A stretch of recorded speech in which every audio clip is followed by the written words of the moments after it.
Hey, this is Jordan from Jersey, and these are some late reviews for the comics I read the week of March 31st, 2010. Yep, that's right, they're late. I've been busy. You know, why am I wearing tie-dye? Because I was in a suit and tie all day. So, it's my revenge on myself, or something. Well, let's start things off with Prelude to Deadpool Corps. I always say Corps, but it's Corps. Issue 5 of 5. Look, the series was okay, I guess. I'm not gonna read Deadpool Corps, and most of the reviews I read about it were pretty harsh. The art, it's a return to the, I forget what it's called, but it's like photoshopped over actual pictures or something style. I kind of thought it was nifty in issue 900 of Deadpool. It's popped up a couple times since then, and some frames I'm like, oh, that looks cool, and other frames I'm like, I can't tell what the heck's going on, like, period. So I'm hit and miss on it. Story was okay, I guess, kind of dumb, like not funny dumb, but just kind of dumb. Yeah, I'm gonna skip Deadpool Corps, I think. The only Deadpool book I really need is the regular one, and I'll stick with Merc with a Mouth because it ends after issue 13, and it's in the Zombieverse, so that's a win, half win or something. Also ending this week, we have Realm of Kings, Inhumans, issue 5 of 5. And after the massive reveal at the end of the last issue, I was very interested to see where they were going. I think it mostly delivered. This is a good series, great writers. Some fun stuff happened. It's not my favorite book ever, but I would definitely recommend this storyline if you're interested in the Inhumans at all, or if you're reading the rest of the Abnett and Lanning Marvel cosmic stuff. It's all really good. And while I don't like this book quite as much as, let's say, Guardians of the Galaxy, which is just consistently awesome and hilarious and great, it's still a fun diversion. It's very political, but not real politics, so I don't have to pick a side or care. So that's awesome. And I like what they did with the characters. They really, throughout this series and the one that came before, the whole Inhumans since they left the moon, really, they've really done a lot to organically change how characters act, how they let the characters grow as characters should, and so props to them. Even though it wasn't the most exciting miniseries here, they still did a lot of great work with the characters, and it was still a pretty decent read. So, on to the next book. Echo, issue 20. Love the cover there, because that is creepy. Fun series. I think I've only reviewed one issue on here before, although I've read it. Black and white book, definitely a good read. Sci-fi stuff, but a lot of really good character work. This is kind of a Talking Heads issue, although some pretty dramatic, crazy stuff also happens. If there's one problem I have with the book is that I sometimes forget who certain characters are. Is this that guy or this that guy?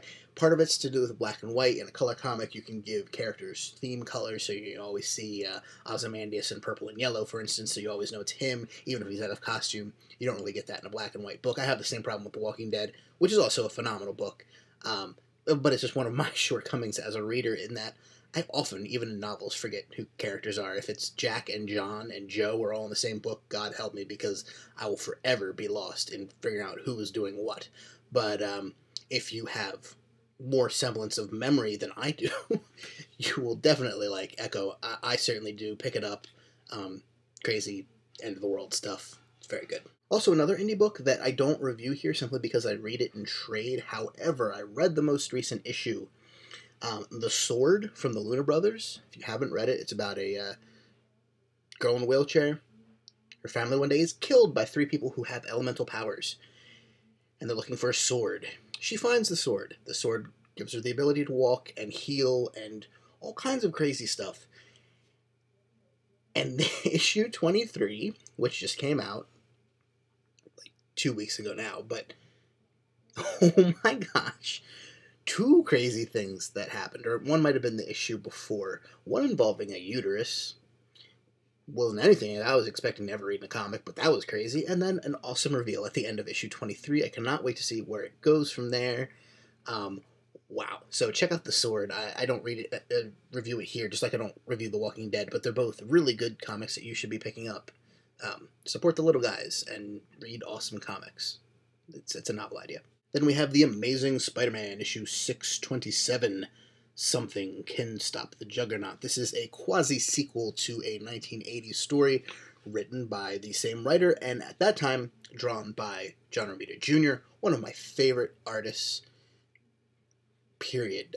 He was one of the first artists I read when I first started reading comics, because Amazing Spider-Man was one of the first books I read, and he was the consistent artist. The artist in this book, who I want to say is Lee Weeks, I'm going to double check. Lee Weeks does an excellent job, at least in depicting Spider-Man. It looks like it's J.R.J.R. Some of his other characters, you can tell it's a different artist, but still very good stuff. The art is excellent. The writing is very 80s. Some of it was good. Some of it was like, why?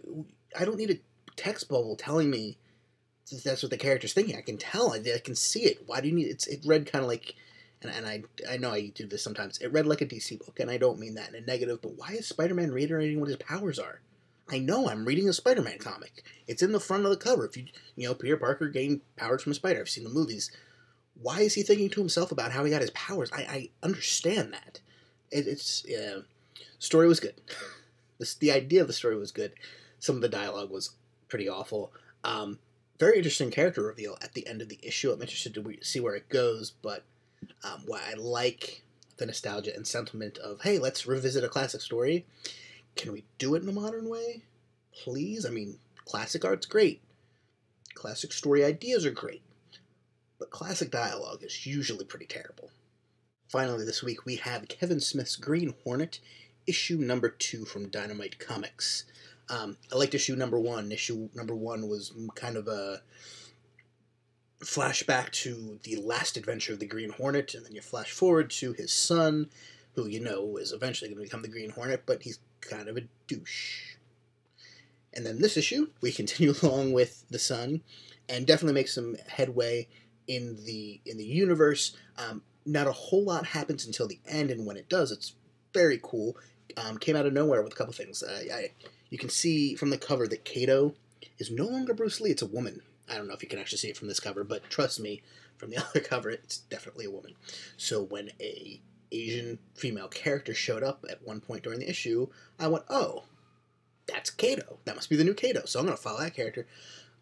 Apparently, I'm just a racist idiot, because it was a totally different character who, at least from the end of this issue, I'm thinking is the new Kato. So I apologize to Asians everywhere for assuming that just because an Asian woman showed up in a comic where there's an Asian woman who's a superhero type character on the cover, that she would be that superhero. I was wrong, and that was stupid. Fun issue, good dialogue, really cool ending. I'm interested to see where the comic goes. Because this is a movie script, some of the pacing is a little weird for a comic, but I think they did a pretty good job of translating a movie script from where you don't need certain things to happen at certain points, because you're not going to no one's ever going to watch that movie in 5-minute chunks. They're going to watch the whole thing, whereas we're getting a 5-minute chunk of the movie here, maybe 10. So that's a little weird in places. I have a feeling this is going to be one of those books that reads awesome in trade. It reads good in single issues, but I have a feeling it's going to read awesome in trade. But if you're a Smith fan, even if you're not a Smith fan, if you like Green Hornet, like Bruce Lee, even though he's not in the comic because he's a real person and not drawn, check out the book. It's good. Forget what I said about weird stuff because I'm loopy. Green Hornet number 2. I liked it. So that's what I thought of the comics I read the week of March 31st, 2010. I'm going to stop recording, and then I'm going to start recording again for the comics that came out this week. So if you see this video go up, there should be another one up in like 10 minutes, so watch them both.